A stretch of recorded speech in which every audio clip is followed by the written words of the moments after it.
noite a todos.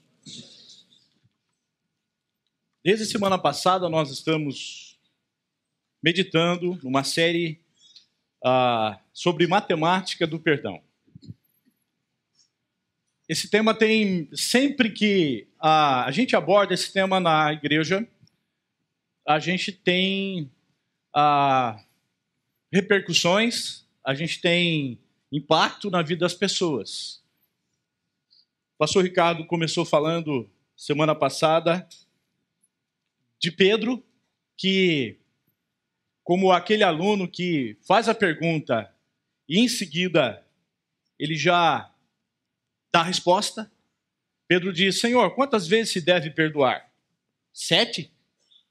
E o Senhor Jesus olha para ele e diz: não 7, mas 70 vezes 7. Isso vai dar uma conta de 490 vezes, se você perdoar a mesma pessoa, se for o caso, no mesmo dia. A questão não é a quantidade, mas que esse é um conceito que diz que o perdão deve ser aplicado de maneira ilimitada. Você pode imaginar, semana passada foi falado sobre a culpa, e quando um irmão peca contra a gente, um amigo, uma pessoa querida, não é tão fácil, mas é mais fácil de perdoar do que o inimigo. E hoje eu vou falar sobre um assunto bastante delicado e complicado. A semana toda eu estive trabalhando com isso no meu coração, que é perdoar o inimigo.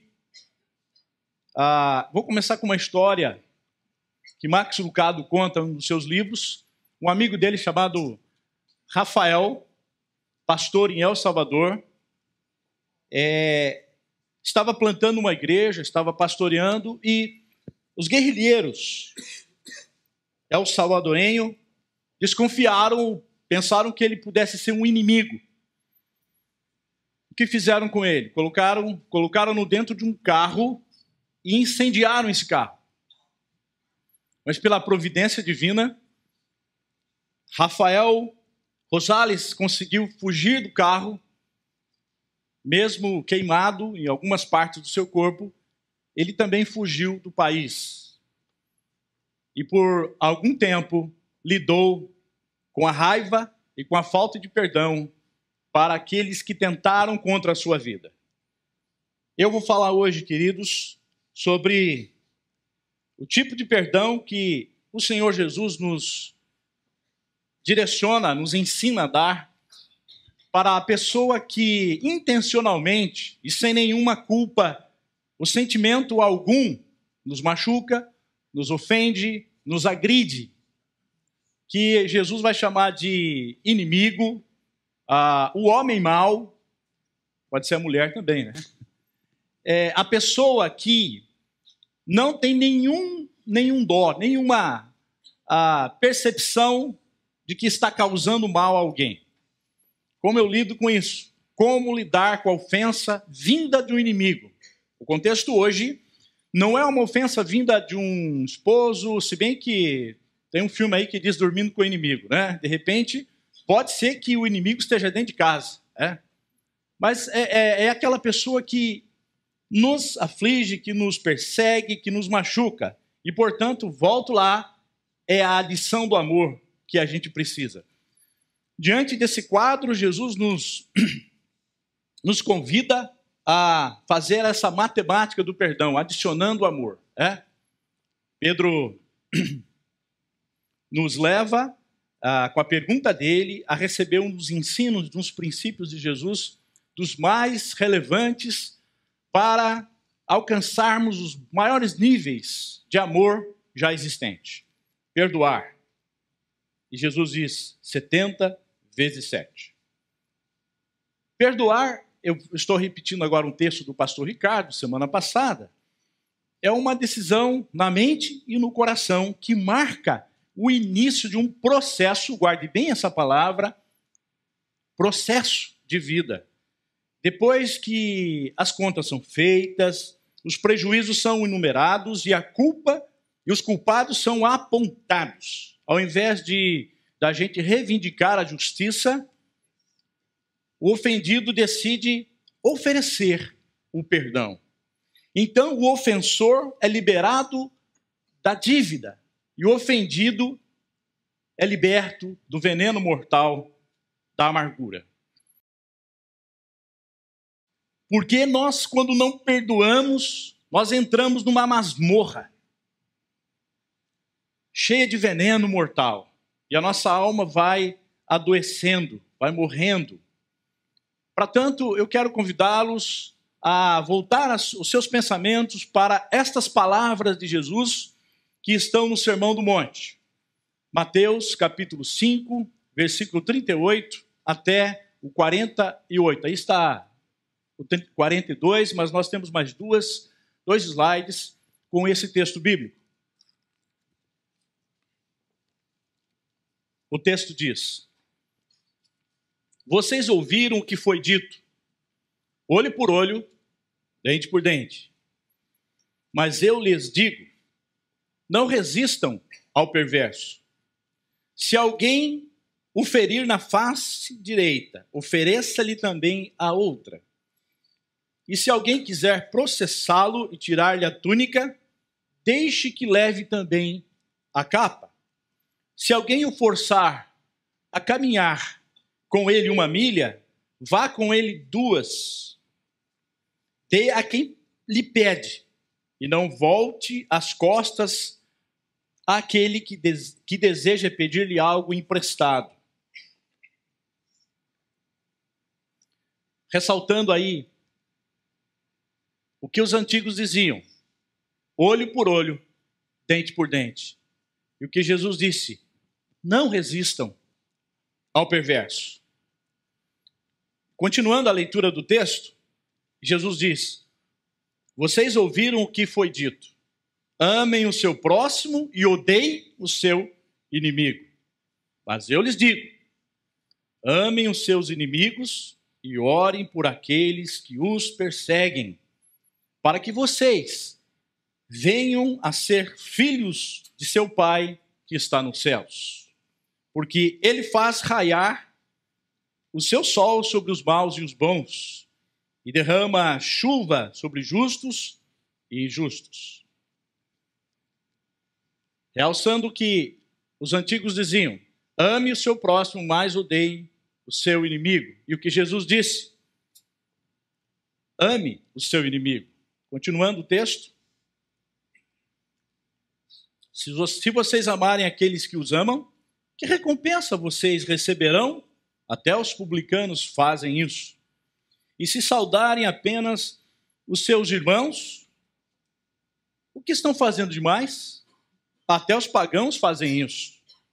Leiam comigo esse último versículo. Portanto, sejam perfeitos, como perfeito é o Pai Celestial de vocês.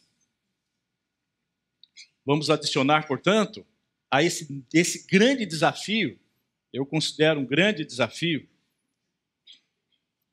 vamos adicionar o amor de Jesus, o amor de Deus.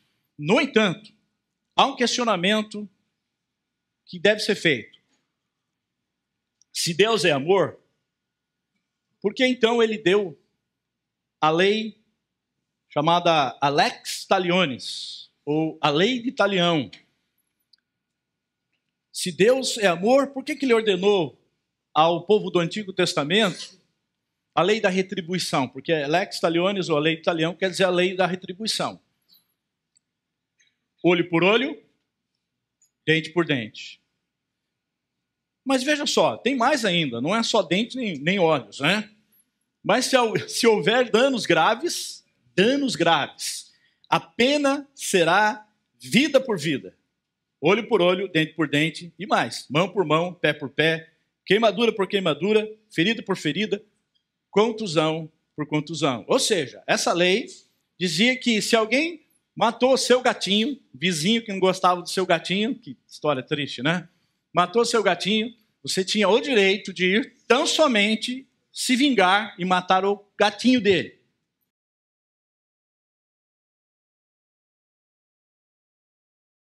A lei jamais disse para a gente odiar o inimigo. No entanto, a lei existe A lei da lex talionis, que foi dada a Moisés, existia para limitar a vingança. Porque sabe de uma coisa, meus irmãos, minhas irmãs, queridos? Nós não sabemos retaliar. Nós não sabemos cobrar uma dívida. Se nós o fazemos com ódio e com raiva, e como é difícil não fazê-lo. Eu quero contar uma história para vocês antes de Moisés. Antes de Moisés. Antes da lei que foi dada a Moisés no Monte Sinai. Os filhos de Jacó moravam num determinado lugar e você pode perceber que Jacó tinha 12 filhos. Na verdade, 12 homens, mas ele tinha muitas filhas também, mulheres. Mas um nome se destaca, que é Diná.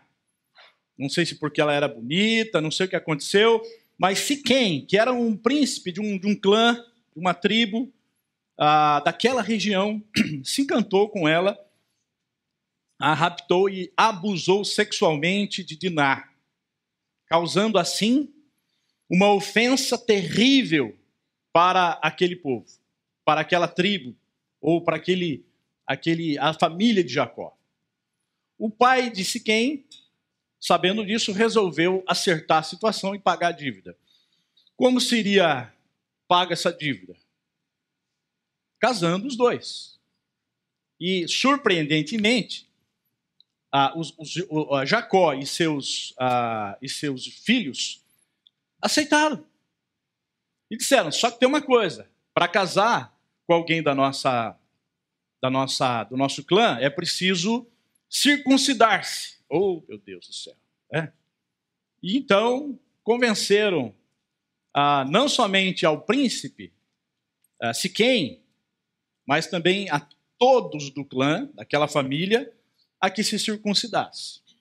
No terceiro dia, onde a dor e a febre era pior, deixava os homens ali vulneráveis, Simeão e Levi, empunhados de uma espada, entraram no clã de Siquém, matando a Siquém, seu pai, e a todos os homens.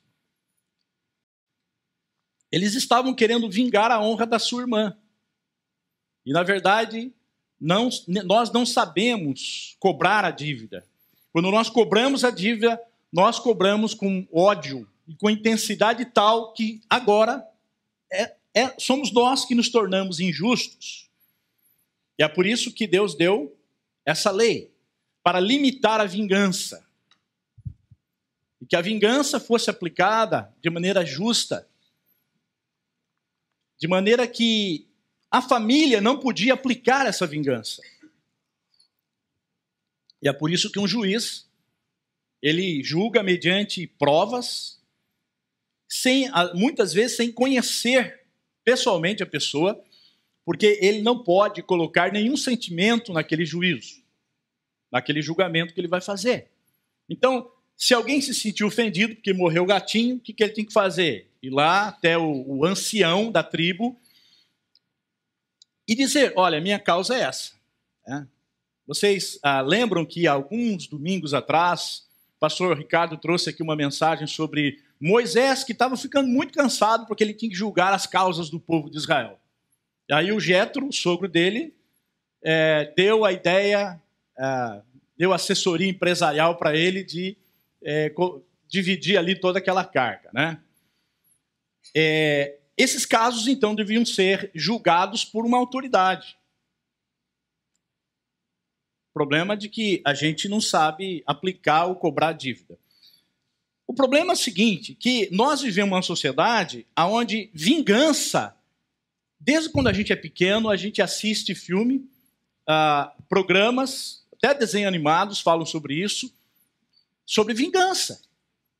Eu não sei se porque a vingança, ela dá mais elementos para você escrever um texto que vai virar um livro, vai virar um filme, dá mais drama do que perdão, eu não sei. Se bem que o escritor, se eu não me engano, pernambucano, Suassuna, certa vez eu li alguma coisa, ele dizendo o seguinte, fácil de viver, difícil de escrever. Difícil de viver, fácil de escrever. Ou seja, esses dramas, talvez, de vingança sejam mais fáceis de produzir um filme. O fato é que vocês estão vendo aí esse homem mascarado, que é o V de Vingança, que conta a história de um homem que foi ficou tremendamente magoado, ofendido, ferido por um governo ditador da Inglaterra. E ele, então, o filme todo ele está agindo, provavelmente com máscara, porque o rosto dele está totalmente transtornado, agindo em vingança, tentando cobrar vingança. E aí eu fui colher na internet alguns filmes, alguns poucos filmes, pouquinho, tá? Além do V da Vingança, alguns nomes até interessantes. Doce Vingança, Vingança Final. E agora a Globo está passando aí um seriado depois do Fantástico, que diz que foi sucesso nos Estados Unidos, né? Interessante, Revenge, onde uma moça que viu na infância o pai ser injustiçado e ser morto por causa disso, agora ela me parece que assim, o sonho da vida dela, o alvo da vida dela é se vingar de todos, principalmente daquela família que causou isso. Mas tem outros nomes, por exemplo, O Último Desejo, Vingança em Chamas, e olha só a criatividade, Chama de Vingança. Marca da Vingança e Vingança Implacável. Me parece que esse é o Van Damme que faz parte lá, né? Rápida Vingança. E A Procura da Vingança. Chega de vingança. A gente está vivendo, desde pequeno, a sociedade vai dizendo para nós, você tem que dar o troco. Você é bobo. Você tem que pagar o mal com o mal. Então, a mulher está tremendamente ofendida porque o marido adulterou, ela vai adulterar. Alguém veio e bateu no seu carro, você acha que tem direito de bater no carro dele também. Mas nós não sabemos aplicar a justiça. Entretanto, a palavra de Deus, e eu vou citar aqui o Antigo Testamento, é contra a vingança. Por exemplo, Levítico 19, versículo 18, diz: não procurem vingança, nem guarde rancor, rancor, contra alguém do seu povo, mas ame cada um o seu próximo, como a si mesmo. Eu sou o Senhor. Aí Jesus vai dizer, olha, vocês têm ouvido o seguinte, ame o teu próximo e odeie o seu inimigo. Parte dessa expressão, dessa frase, está certa. Ela é cunhada de Levítico 19, por exemplo, onde diz para a gente amar o próximo. Mas a outra parte, a segunda parte, que fala de odiar o inimigo, não se encontra na Bíblia. Então, de onde veio isso? Daquela mania de nós teólogos de querermos interpretar textos na Bíblia que a própria Bíblia não interpreta. Os rabinos tinham seus ensinos orais. Eles ensinavam oralmente à comunidade. Lembrando que naquela época, pouquíssimas pessoas é que sabiam ler. Ouvia-se, portanto, a leitura da Torá e durante a semana guardava-se na mente. E muitas vezes decorava. Eu fui pastor de uma comunidade, logo que eu comecei meu ministério, que ficava na divisa com o Paraná, nós tínhamos que atravessar de balsa o rio Ribeira, e entrar no meio da mata. Lá no meio da mata, a gente, depois de andar por 7 riozinhos, o carro passava, tinha tanto assim de água, a gente chegava numa comunidade muito antiga e pobre, já no Paraná. E eu fiquei surpreso de ver que algumas mulheres, elas cantavam os hinos de cor. E muitos deles sabiam de cor textos bíblicos. E aí eu fui descobrir que eles não sabiam ler. Não sabiam ler. Então tinha que decorar. Hoje a gente tem tudo, né? Tudo, e a gente às vezes não memoriza a palavra de Deus. E então esse ensinamento, voltando lá para os rabinos, esses ensinamentos eram orais. E eles entendiam, tá escrito lá, não procure vingança nem guarde rancor contra alguém do seu povo. Então, eu amo o meu povo, eu tenho que amar o meu povo. E o inimigo? O inimigo eu acho que a gente tem que odiar. E aí o ensino foi sendo propagado. Não obstante, você tenha, por exemplo, provérbios dizendo: não diga, eu o farei pagar pelo mal que fez. Já ouviram isso? Espere pelo Senhor, diz a sabedoria, e ele dará a vitória a vocês. As palavras de sabedoria estão dizendo que não é sábio a gente se vingar. Não é muito esperto se vingar. Mas o esperto espere no Deus justo. Ele vai te dar a vitória. Jesus está totalmente contra a ideia de resistir ao perverso. Porque o discípulo de Jesus nunca deve buscar para si a vingança. Assim é que o Senhor Jesus nos convida a relermos esse texto, e a tomarmos algumas atitudes em relação àqueles que nos perseguem, causam males, nos agridem, e muitas vezes sem nenhuma razão de ser, mas com muita intencionalidade. Jesus diz: vocês ouviram, ame o seu próximo e odeie o seu inimigo. Agora vamos ouvir o que Jesus disse. Porque voltando para a sociedade, o mundo que a gente vive, que diz que a gente tem que retalhar, a gente tem que pagar o mal com o mal, a gente tem que vingar mesmo, a gente é desafiado a quem nós vamos seguir? A Jesus ou essa sociedade onde a maldade, a violência se propaga a cada dia? E aí Jesus diz: amem os seus inimigos. Não penso que é fácil, eu sei que você sabe que não é fácil. Ele diz também para a gente orar pelos nossos inimigos, e sobre orar a gente vai falar mais tarde.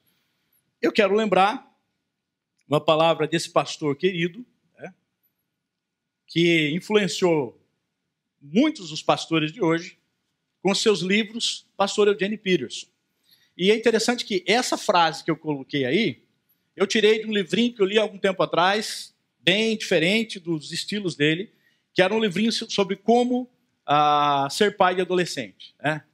Às vezes os adolescentes causam um pouco de irritação, ou de raiva nos pais, porque nessa fase eles são rebeldes. Não causa, né? Mas Eugene Peterson vai falar nesse livro: o perdão aceita a pessoa que pecou. Quando nós nos dispomos a perdoar o amigo ou o inimigo, nós estamos tendo uma certa empatia, estamos acolhendo essa pessoa, e não desprezando, acolhendo essa pessoa. Ele diz: inicia um movimento impetuoso de amor pelo pecador. A partir do momento quando nós perdoamos, começa um movimento impetuoso de amor a favor do pecador. E é por isso que Jesus nos convida a algumas novas atitudes, sentimentos, atitudes. Ele nos convida a algo novo. Eu quero, antes de falar sobre as 4 mini ilustrações que Jesus dá, dizer isso mesmo. Antes da gente... pastor, mas aí está dizendo que se alguém bater no meu rosto direito, tem que dar o outro rosto. Jesus está dizendo para eu não resistir o perverso. Leon Tolstói, por exemplo, ele interpretou errado, esse autor russo.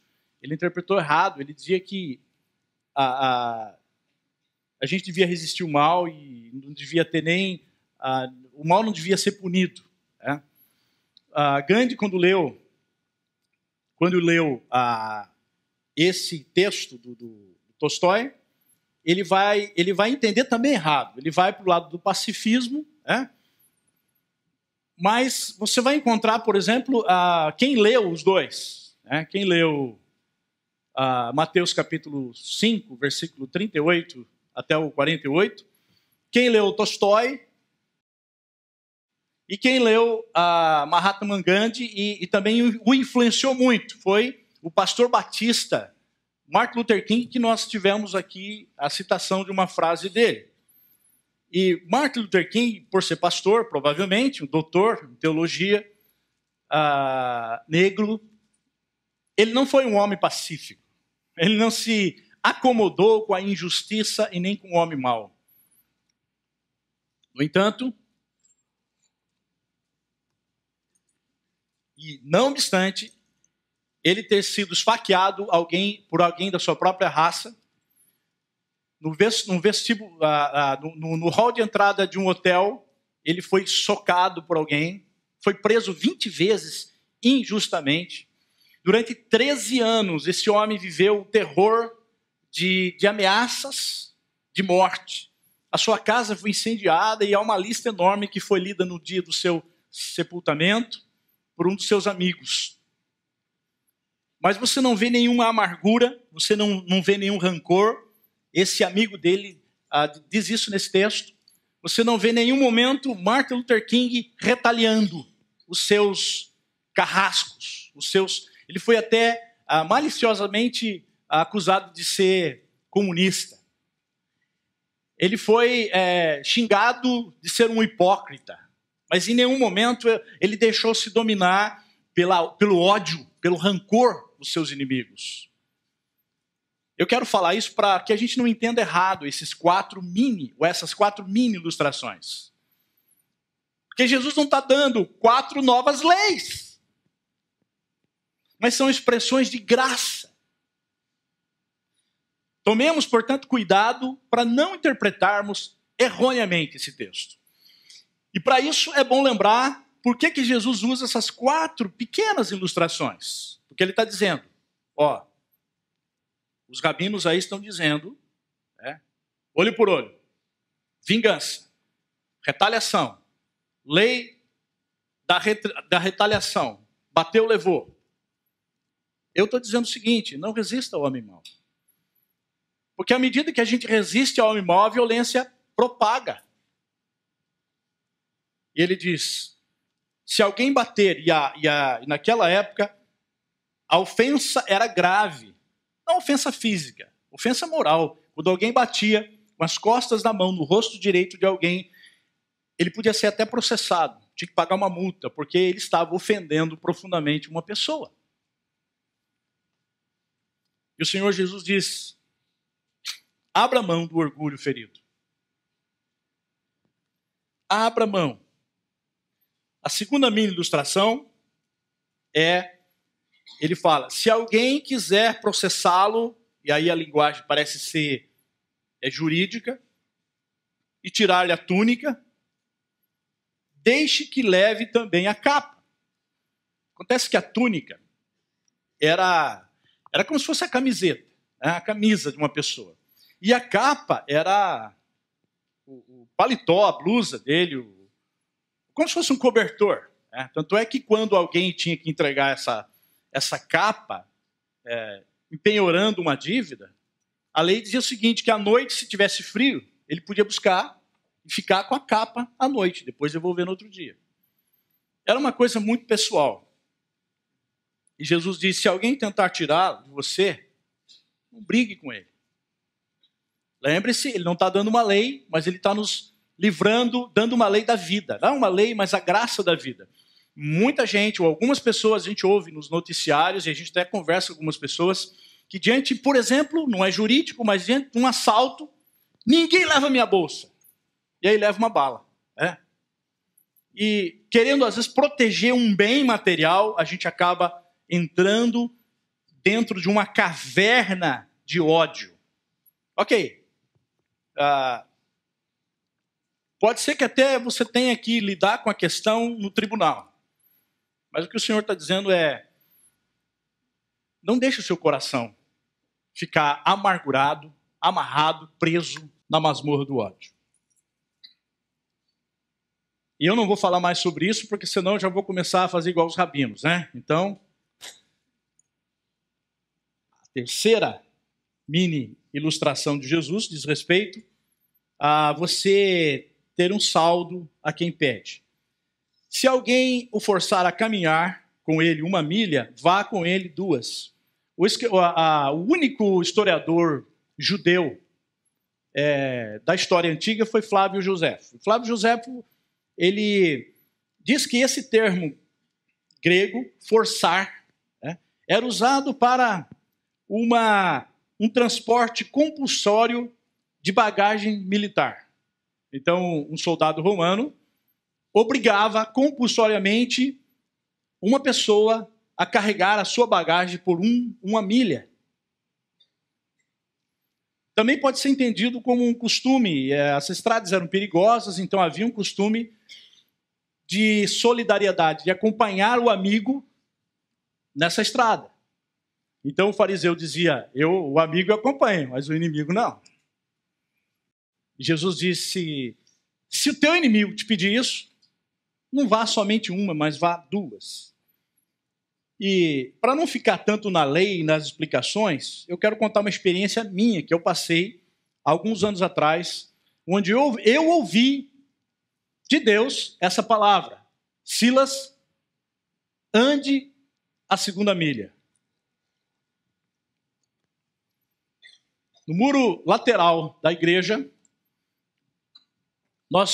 do outro lado nós tínhamos uma árvore plantada que a dona da árvore trouxe de Madagascar. Era uma árvore importante, né?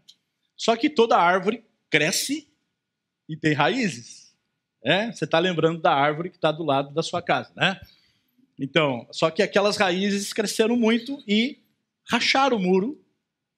E nós tínhamos lá, naquela época, cerca de 400 ou 500 crianças, não me recordo, do Serviço Social Nova Jerusalém, transitando por aquele corredor. Foi chamada a Defesa Civil para ver e avaliar a situação. E a Defesa Civil, o que fez? Botou faixas e interditou. E foi, do outro lado da rua, conversar com a vizinha. A vizinha não estava, eles invadiram a casa. Digo invadiram porque pressionaram a empregada, entraram, né? E também lacraram aquela parte, né, que estava da árvore. Causando, assim, portanto, uma enorme irritação para os vizinhos que já há alguns anos não gostavam da gente, porque não entendiam o que acontecia do outro lado do muro. Era a música que atrapalhava, eram as crianças que o tempo todo estavam lá gritando, falando, tal, e eles não entendiam. Causando, assim, portanto, uma situação muito difícil, maior ainda, onde vizinhos e igreja estavam numa posição de inimigos. Eles se juntaram e convidaram um dos vereadores, que nós conhecíamos, o Peterson Prado, né, na época. E Peterson era conhecido e disse, pastor, a situação é essa, eu me disponho a ser o intermediário desse conflito. Nos reunimos no gabinete dele, na Câmara dos Vereadores, e no dia marcado eu cheguei no meu escritório, na hora de sair, diz, Deus, o que eu faço agora? E eu vi nitidamente, ande a 2ª milha. Fui para lá, encontrei o pessoal, cara fechada, boa tarde. Eu cumprimentei, fomos à mesa da conversa, e o senhor falando comigo, ande a 2ª milha. Ora, a árvore não era minha e rachou o muro da igreja. Eu deveria cobrar do vizinho que pagasse o muro. Mas Deus estava falando comigo, ande a 2ª milha. Havia uma situação de inimizade entre nós. Eu andei a 2ª milha e disse, para começar a reunião, eu quero dizer para vocês, a igreja presbiteriana, tal, não tem nenhuma intenção de ofender vocês. A nossa igreja está nesse bairro para restaurar vidas, para pregar o evangelho, para cuidar de crianças dessa favela. Mas se nós ofendemos vocês, eu como representante da igreja, quero dizer, nos perdoem. Bom, as armas começaram a cair, né? Metralhadora, granada, começaram a cair, né? Eu já comecei a ver algum esboço de sorriso em algumas pessoas. E alguém disse, olha, há 15 anos atrás, quando vocês começaram aqui, a gente ficava muito chateado quando os meninos jogavam bola do outro lado e a bola vinha para o nosso lado e a gente furava a bola, sei lá o quê, não devolvia. E eu disse, eu ouvi de Deus, mais uma vez, ande a 2ª milha. O que o senhor quer que eu fale mais? E eu disse, não se preocupe, a igreja vai arcar com o prejuízo do muro. E ele disse, mas Deus, depois ele disse, Deus, esse muro foi orçado em 50 mil reais. Aí eu ouvi de novo a voz de Deus, ande a segunda milha. Então vamos fazer um outro orçamento no lugar que está mais perigoso. E nós fizemos, deu 5.500 reais. Andamos a segunda milha. Alguns meses depois, nós tivemos uma feijoada beneficente. Fomos à casa dos vizinhos, que já sorriam para a gente. Demos para eles os convites. Alguns deles quiseram pagar o convite, foram, fizeram amizade conosco. Alguns voltaram depois. Eu lembro que de um deles, que já nem mora mais naquele bairro, voltou há 2 anos atrás e queria falar comigo e pedir oração, porque ele estava passando por uma série de problemas. Já olhava para a gente, para a igreja, com bons olhos. O muro rachado provocou a restauração de amizade, ou iniciou uma nova amizade com aquelas pessoas. Depois eu vi uma das senhoras dizer, mas eu não escuto mais a música de louvor que vocês cantam, era tão gostoso. E sabe, irmãos, Deus cuidou da gente. Porque naquela época alguém que nem era cristão disse, olha, ligou para o serviço social, eu quero dar uma oferta aí nesse trabalho social de vocês. Era alguém que havia sido uma estagiária em pedagogia e ela deu, sabe quanto? 5 mil reais. Eu levantei uma oferta na igreja, tinha levantado, tinha dado uma oferta só de 500 reais. Era o que eu precisava. O Senhor mandou a gente andar a segunda milha e a bênção foi que nós estabelecemos amizade com os vizinhos, que até hoje olham com bons olhos o trabalho que é feito do outro lado do muro. Mas há mais uma atitude que Jesus nos convida.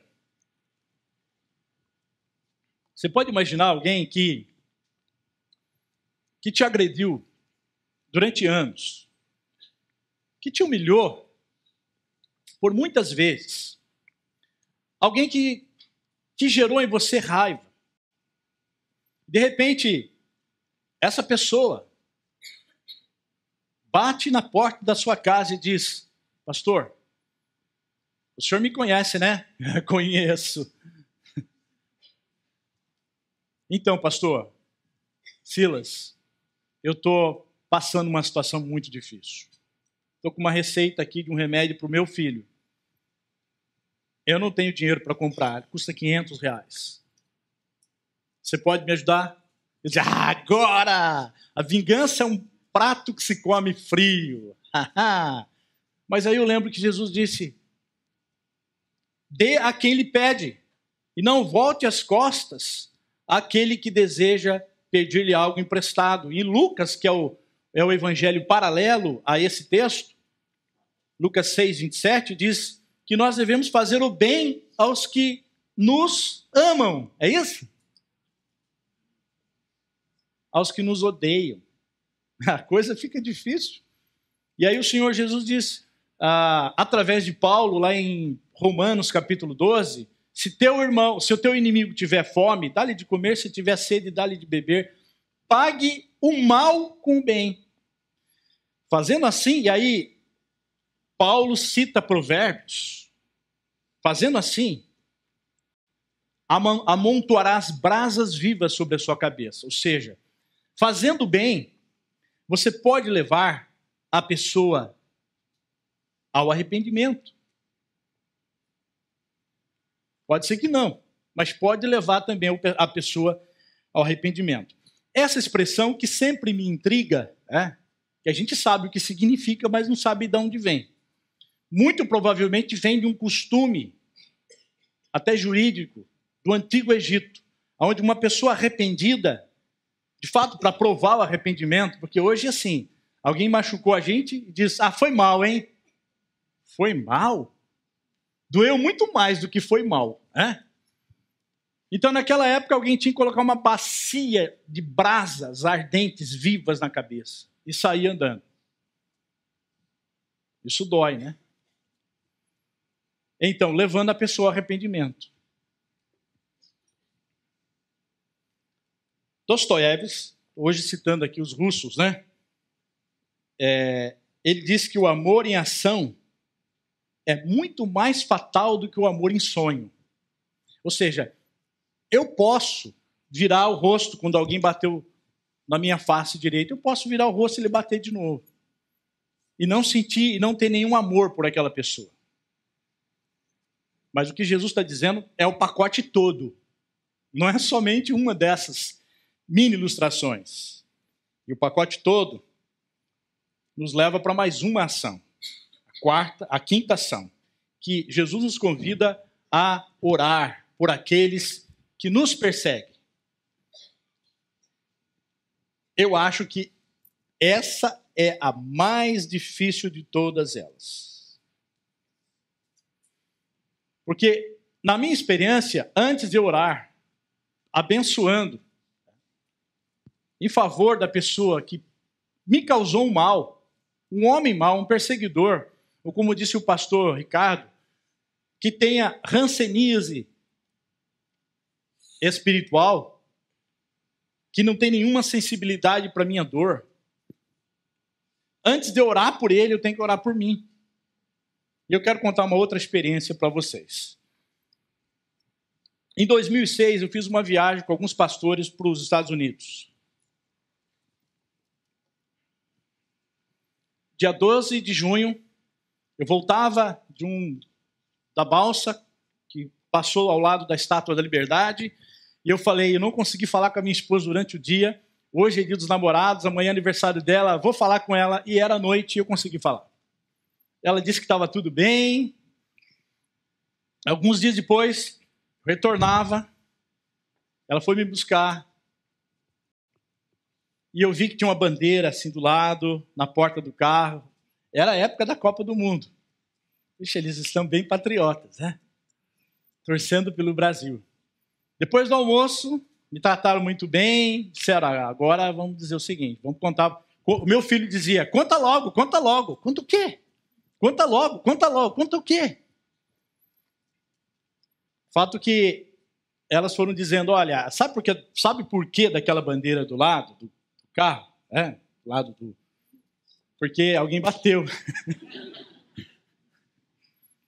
Aí eu fui ficando um pouco meio chateado, né? Puxa vida, o que aconteceu? Aí, não, mas tem mais uma outra notícia. E meu filho do lado de lá dizendo, conta logo, mas conta o quê? Tem mais? E elas mostraram para mim um recorte de jornal onde falava que uma senhora, mas a sua filha, menor de idade, foram sequestradas por 5 horas. E eu disse, mas o que é isso aqui? Não tinha o nome delas. Era minha esposa e a minha filha, que na época era menor de idade. Tudo bem, a gente processou aquilo naquele momento, que graças a Deus não aconteceu nada fisicamente, não roubaram nada. Um dos homens maus, talvez um rapaz de 19, 20 anos, foi preso, o outro fugiu. Não aconteceu nada fisicamente. E naquela hora, como pastor, como cristão, não, sim, perdoa, está perdoado. Mas eu não consegui perdoar. E durante 6 meses, eu e minha esposa tivemos que lidar com um sentimento de ódio, de raiva, que cada um de nós vive quando as nossas coisas são violadas, quando a nossa liberdade é cerceada por um homem mau, quando aqueles que a gente ama estão sobre a mira de um revólver. E eu comecei a pensar assim, se eu tivesse aqui, tivesse no carro, eu ia pegar e socar esse bandido, fazendo isso com a minha família. E o ódio, queridos, tivemos que lidar 6 meses, até que a gente conseguiu perdoar. Eu estou contando isso para dizer que, não estou falando aqui, entrincheirado pelo púlpito, para dizer que é fácil fazer isso. Perdoar o inimigo não é fácil. E é por isso que Jesus diz, ore por aqueles que nos perseguem. Se você tem um chefe que te persegue dia após dia, se você tem um vizinho que te persegue semanalmente, se você tem um marido que te persegue, uma esposa que te persegue, um pai que te persegue, o que te perseguiu, se você tem alguém que gratuitamente sempre está te fazendo algum mal, Jesus diz, o princípio é, ore. Acredito que nem é princípio aqui, é mandamento. Ore. E quando a gente ora, acontece alguma coisa. Seguidores de Jesus devem reagir à inimizade com amor. a perseguição com oração. É impossível orar por alguém sem amar essa pessoa. E é impossível continuar orando por ela sem descobrir que nosso amor está crescendo e aumentando. O que acontece quando a gente começa a orar? A gente começa a amar essa pessoa. É o pacote todo, gente. Só dar o rosto para bater de novo, só dar a outra capa não resolve.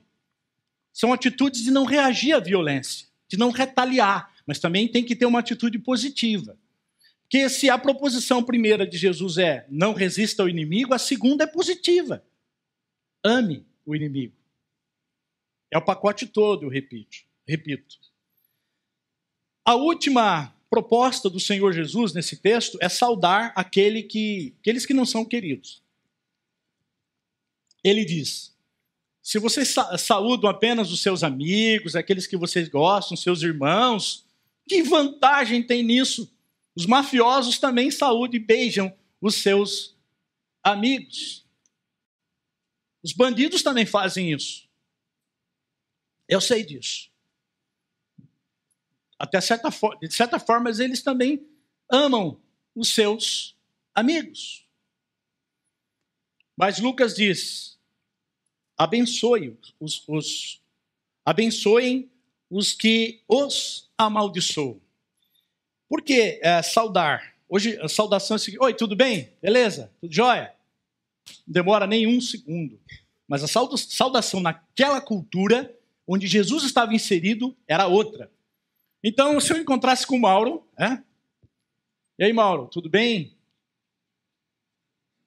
E a gente começava ali: Mauro, eu desejo Shalom Adonai, eu desejo a paz do Senhor, eu desejo que esse dia, para você, Mauro, seja um dia de vitórias, de alegrias, de que tudo aconteça de bom. E o tempo ia passando, né? De tudo aconteça de bom para você. Eu desejo muitas bênçãos na sua vida, Mauro. Como é que eu posso fazer? Eu posso fazer isso com o Mauro, porque ele é meu amigo. Mas eu não posso fazer isso com o meu inimigo. Eu vou desejar que o meu inimigo seja abençoado. Certa vez, estudando a Bíblia com um casal, a moça disse: olha, meu irmão que é bandido, né? É ladrão. E ele falou para minha mãe: mãe, ora por mim para que dê tudo certo essa noite. Como é que eu vou orar para Deus abençoar os negócios sujos dessa pessoa? Eu quero mais é que ele tenha uma lepra. Eu quero mais que ele tenha um acidente. E o Senhor Jesus diz: não. Abençoe. Isso vai voltar para você. Abençoe. Não deseje nada de mal para essa pessoa que te perseguiu ao longo dos anos. Deseje bênção na vida deles. É isso. Agora, finalizando, como é que a gente consegue perdoar?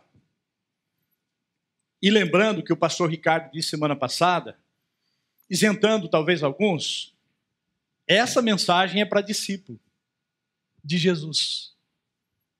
Quem ainda não teve a experiência de se tornar amigo de Deus, está isento dessa mensagem. Pode continuar se vingando, né?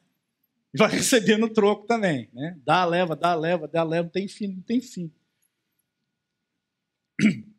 O John Stott, pastor John Stott, ele comentando o texto de Romanos 5, ele diz: foi enquanto ainda éramos inimigos que Cristo morreu por nós para nos reconciliar com Deus. Quero te dizer o seguinte: nada do que você faça de bom vai conquistar o amor de Deus. Bobagem isso, perda de tempo. Por que perda de tempo? Porque ele já te amou incondicionalmente quando você não tinha nada de bom na sua vida. Como é que a gente faz então para perdoar? É abrir o coração e receber o perdão de Cristo na tua vida e que faz de você uma nova pessoa. Pastor Timothy Keller, ele, que é muito citado aqui entre nós, ele diz o seguinte: desde as primeiras partes da Bíblia, entende-se que Deus não pode perdoar sem sem sacrifício. Desde o primeiro momento em que Deus acolhe o Adão e a Eva, que tentaram resolver o seu problema de vestimenta, usando uma folhinha, se fosse urtiga, então, estava perdido, né? Matou ali um cordeiro. Houve um sacrifício, da onde tirou a pele. O próprio Senhor Jesus veio, saiu do seu conforto lá no céu e se tornou um de nós, foi humilhado, surrado, crucificado. E lá na cruz, quase sem nenhum sangue, mas no seu corpo, com dores por... Se você está com dor agora, nessa hora, saiba que Jesus naquela hora tinha dor para todo lado. Mas não havia raiva no seu coração, diante dos seus algozes, dos seus carrascos, dos seus perseguidores, daqueles... E Jesus disse, olhando para Deus, Pai, perdoa-lhes, porque eles não sabem o que fazem. É esse Jesus que te ensina a perdoar. É por isso que a gente precisa orar, orar, orar, orar, orar e orar muitas vezes. Mas há algum ganho? Algum ganho em se perdoar?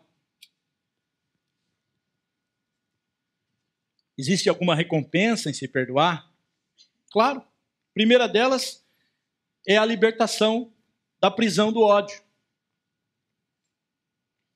O ódio nos joga para dentro de uma prisão escura.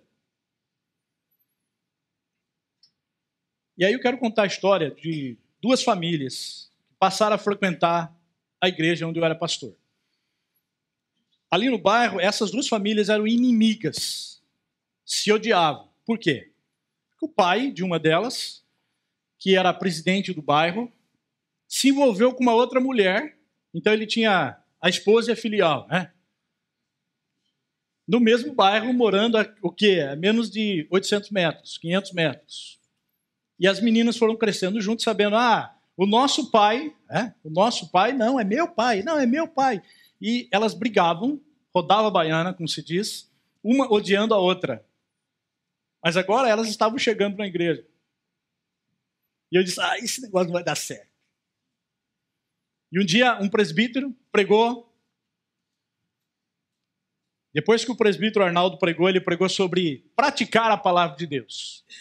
Eu peguei o microfone, como faço aqui para dar a bênção, e olhei para aquelas duas, elas estavam na mesma fileira. Disse, meu Deus, vamos praticar a palavra, perdoar. E eu falei sobre perdoar, e disse, agora a gente vai procurar alguém aqui na igreja, agora você vai procurar alguém que você precisa perdoar, ou pedir perdão. Não se preocupe, que eu não vou pedir isso hoje aqui, viu? Mas se lá no espaço conviver você quiser fazer, fique à vontade. E de imediato houve um rebuliço assim dentro do salão de culto. E aí eu vi as duas juntas, orando, com fervor, chorando. E mais. Daqui a pouco elas estavam se abraçando. E por que isso aconteceu? Porque as duas receberam Jesus, receberam o perdão de Cristo e se tornaram uma nova criatura e foram libertas da masmorra do ódio. Também a segunda recompensa, gente, é que nós somos libertos a uma libertação do veneno mortal da amargura, que foi falado logo no início. Sabe, a amargura é um negócio tão terrível que ela quando ela se instala no seu coração, ela vai produzindo raízes. E se você arrancar uma árvore com raízes, sai uma porção de coisa. Quando você arranca essa amargura, pode sair, se não for bem feito, várias partes do seu coração. Porque ela vai se afundando. E é um veneno. Que deixa a pessoa amarga. Que deixa a pessoa azeda. De mal com todo mundo. No entanto, perdoar é uma escolha. Que cada um de nós tem o direito de fazer. E deve fazer. Se eu não perdoar, eu continuo amargurado. E a raiz vai crescendo. E vai se aprofundando no meu coração. E aí eu quero voltar com a história do amigo do Max Lucado, pastor Rafael Rosales.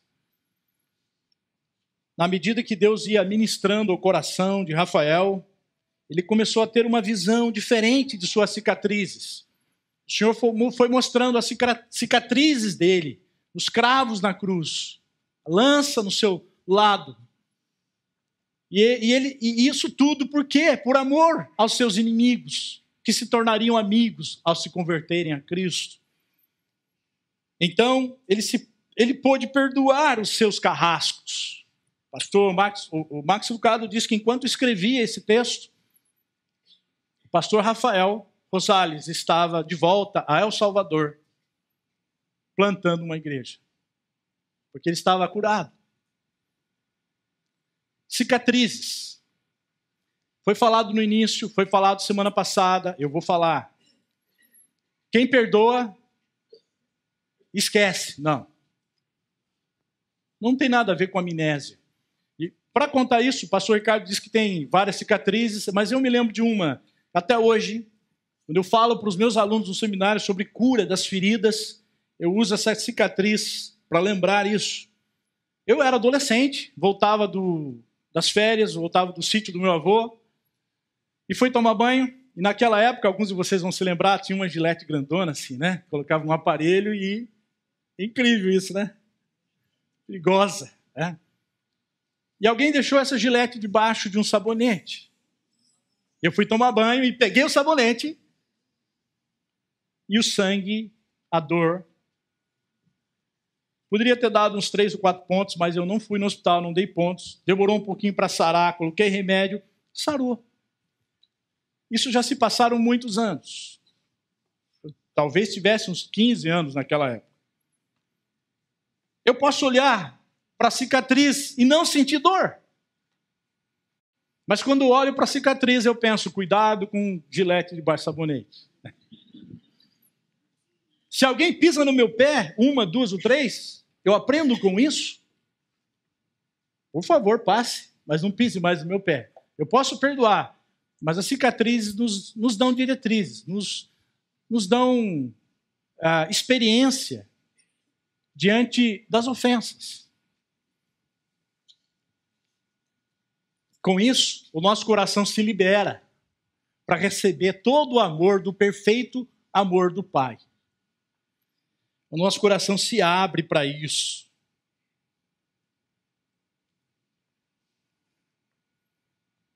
E aí a gente pode entender o último versículo, que são mais 2 outras recompensas. Né?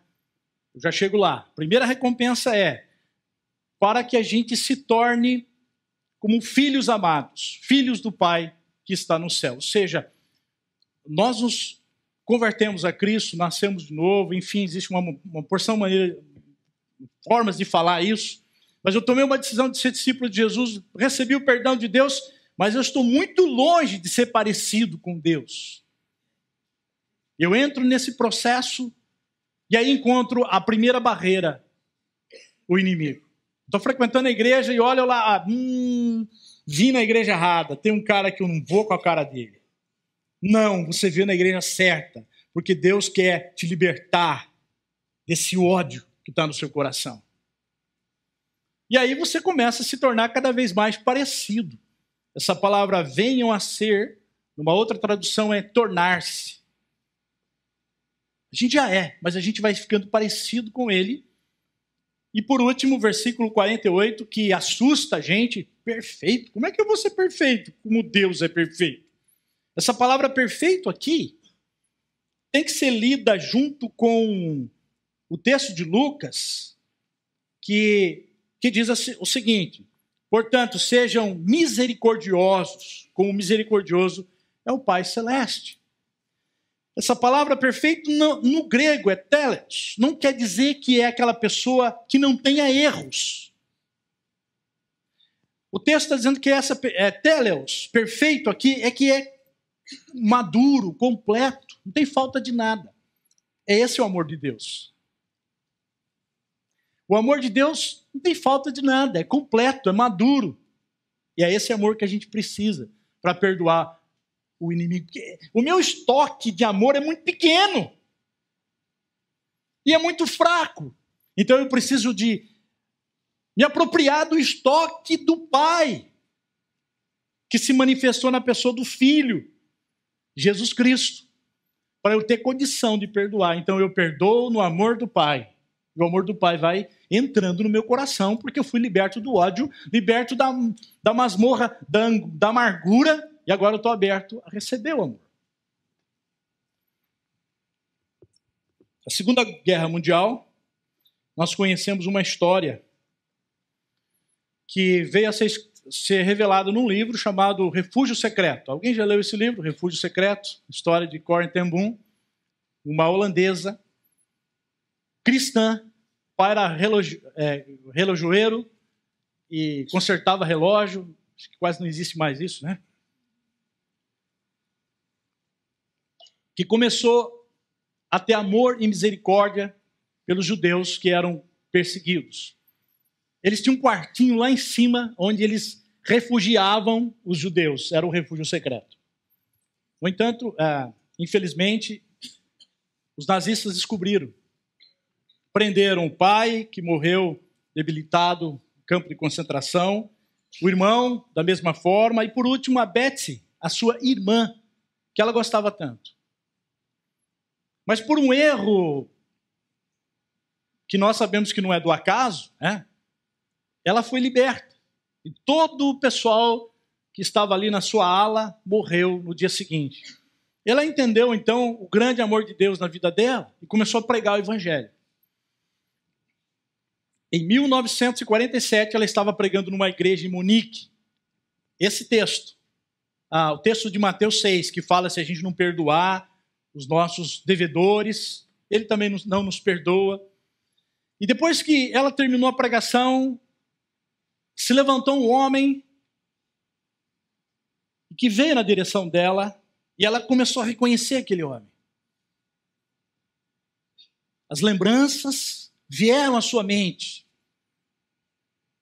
Ele não estava mais vestido com aquela farda azul terrível dos nazistas, mas ela o reconheceu. Porque muitas vezes aquele homem, como oficial, humilhou, provocou agressões e levou à morte da sua irmã. E aquele homem veio e disse: Frau Corrie, eu fiz muita coisa errada na minha vida, eu me arrependi, eu me converti a Jesus e eu sei que Deus me perdoou.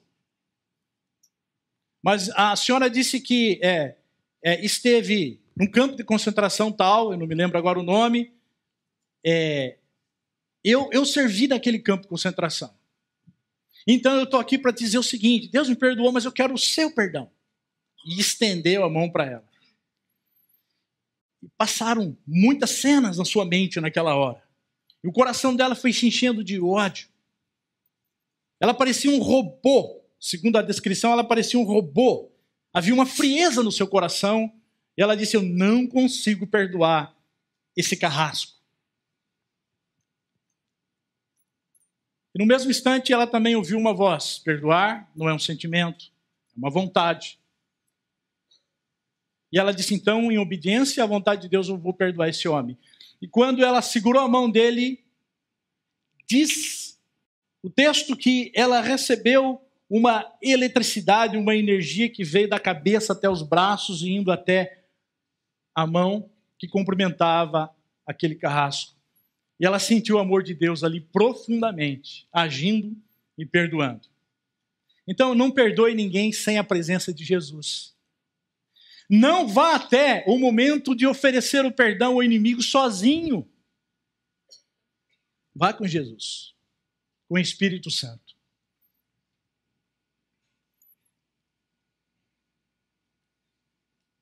Um ano e meio atrás eu estive com a Raquel visitando um parceiro do serviço social, uma igreja lá em Grand Rapids. E aí a gente acabou visitando uma comunidade no estado da Indiana, chamada Shipshewana.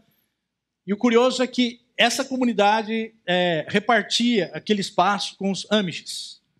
Eu estou explicando isso para dizer o seguinte: alguns talvez não vão entender o filme que a gente vai ver agora, mas essas roupas, essas barbas, esses costumes que você vai ver nesse filme, próprio dos Amish até hoje, tá? Que são cristãos que não aceitam a modernidade, né? A eletricidade e tudo mais. Mas a história conta um episódio triste onde alguém entrou numa escola e matou. Que a gente sempre ouve, que ocorre nos Estados Unidos, já aconteceu aqui também no Brasil há poucos anos atrás. E matou algumas crianças. Eu queria pedir que você prestasse atenção. Em poucos minutos a gente vai ouvir essa história para completar essa mensagem sobre adicionar o perdão, quando se trata, sobretudo, de enfrentar ou de passar o perdão ao inimigo. Mary Beth, minha ajudante, pode vir aqui à frente, por favor? Sim. Ok.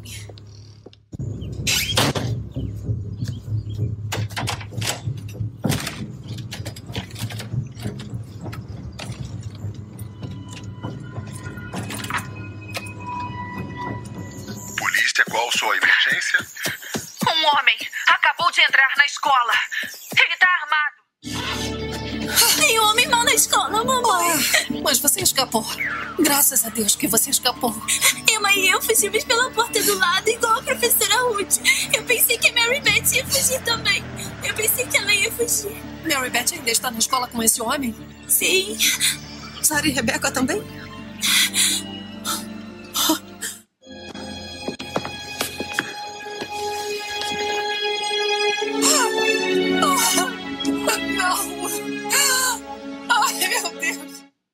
Eu não sabia o que o Charlie estava planejando. Eu juro pra vocês, eu não sabia. Algum de vocês era parente deles? Minha filha, Mary Beth, morreu esta manhã. Eu sinto muito, deve estar sofrendo muito.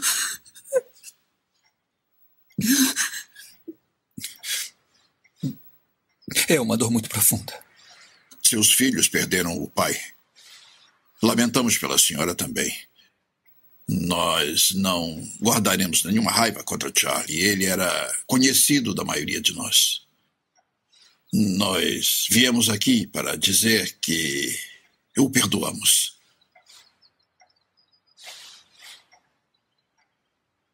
Vocês perdoam o Charlie? Porque se perdoardes aos homens as suas ofensas, também vosso Pai Celestial vos perdoará a vós. Mateus 6,14. Foi na casa do assassino dela. Eu fiz minha obrigação. De acordo com quem? Levi? De acordo com Deus. Deus? Por que Deus ia querer que uma menina linda, inocente, fosse assassinada? Por quê? Eu não sei, Ida. Tudo o que eu sei é que se perdoarmos, Deus promete que teremos paz. Eu também odeio aquele homem. Ele fez uma coisa ruim, muito má. Eu o odeio mais que tudo.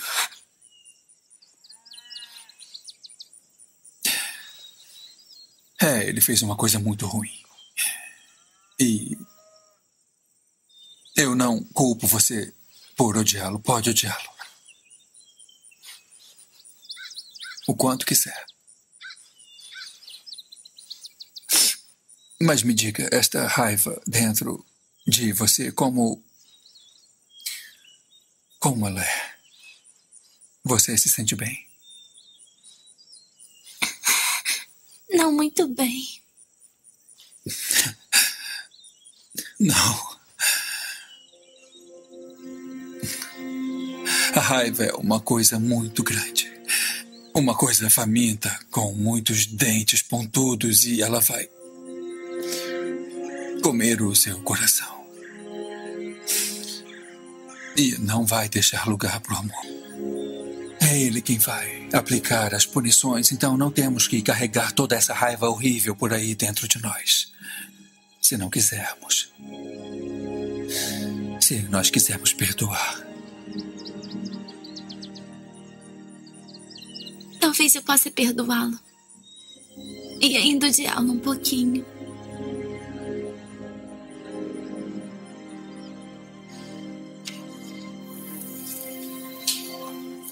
E eu acho que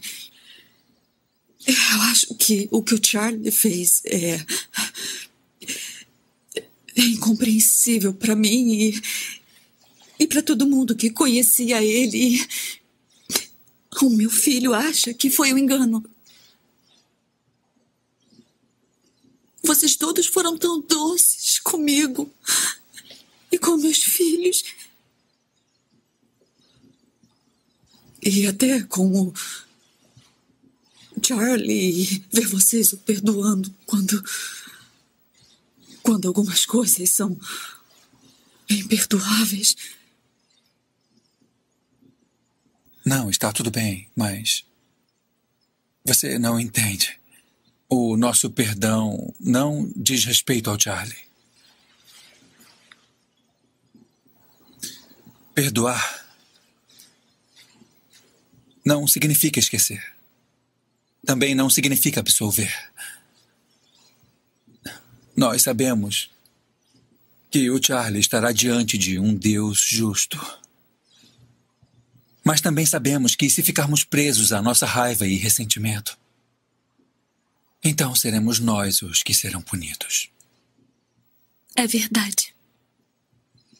Todo dia, quando eu acordo, eu espero ouvir Ana e Lídia cantando juntas enquanto fazem suas tarefas. Mas o silêncio me lembra que elas foram embora. E eu fico tão cheia de raiva que eu mal posso respirar. Mas então eu ofereço aquela raiva a Deus e perdoo. E às vezes eu tenho que refazer isso uma hora depois. E novamente, uma hora depois daquilo. Mas se eu não fizesse isso de novo, eu não sei como vou fazer para respirar. Eu não ligo se eu não vou respirar de novo. Eu não consigo entender como ele fez aquilo com as meninas, com os meus filhos e comigo. Eu não sei como perdoar. Eu não sei. Nós vamos orar com você. Oh, meu Deus. Nós vamos te ajudar, Amy. Você não está sozinha. Não. Nenhum de nós está.